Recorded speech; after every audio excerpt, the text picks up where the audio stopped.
to all of you. And it took a lot for this person to share the way they did, but I want to honor him by sharing this letter with you. So it goes like this.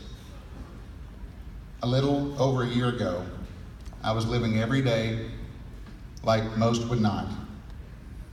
I had failed at my job and just stopped working. My only life goal was to make sure I had enough alcohol in my system to feel normal. I was penniless and homeless, living on a friend's couch. My entire world was darkness. Then one day I got a call from Andy. He told me he would do whatever it took to get me back into the office. He offered to pay an Uber to and from my friend's apartment where I was living. I took his offer, and I had overstayed my welcome on the couch and had to find a place, any place I could lay my head. Getting back into the office and putting in business meant I soon made enough money for a hotel room. Doug Krull would pick me up and take me to work. Still, Uber made a lot of money off of me, taking me to and from the bars, or when I would, I think he said when he did not wake up in time for Doug to pick him up. Before long, I hit bottom. My physical dependence on alcohol and drugs made it all seem pointless. Even though I was trying to work, my life had no meaning and little direction. My hope was to make enough money to feed my addictions and hope I would wake up the next day, but in reality, I had no hope. But God had different plans for me than to continue to suffer in the life I was living. On Saturday, January the 21st, 2017, I went out drinking. It all crashed down, and I was desperate enough to call my parents and beg for their help. I'd finally hit a rock bottom, and I felt I could never escape my deep pit. They picked me up, and hours later, I was at a treatment facility. On the way, I called Andy and explained what I was doing. Andy and Michelle and all of USHA were as supportive as family, offering help, whether it was an encouraging word or clothing or supplies for my stay at the facility.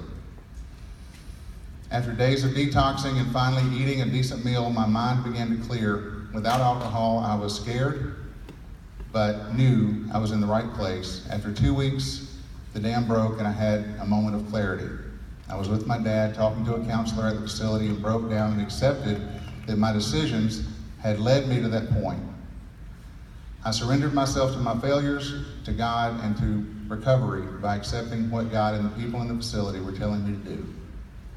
After 60 days in the facility, I was ready to start my life. Andy called and asked me to say something at our meeting the next day. The love I received when I walked into that room was unimaginable. The USHA family showed me something I did not know was possible: hope.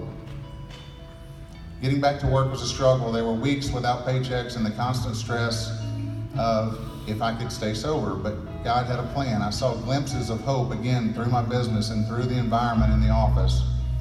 The 9th of 12 steps in Alcoholics Anonymous is to make amends to people. The fear of economic insecurity would leave me if I used those steps to the best of my ability. One Wednesday morning, I had less than $100 in my bank account. I had no business in that week and was becoming more and more stressed.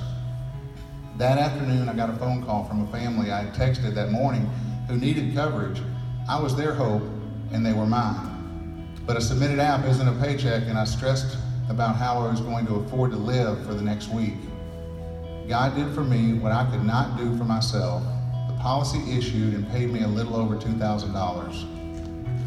Time went by with up and down business. One evening, got a call from Chris Cantrell, one of the many talks we had, but this one was different. He was straight with me and told me I had a fear of responsibility and I was lazy. Wow. But he also told me he believed in me and knew I was better than what I'd been doing. That night, I decided that I was going to try as hard as I could for 7 days and see what would happen. That week, I submitted $78,000.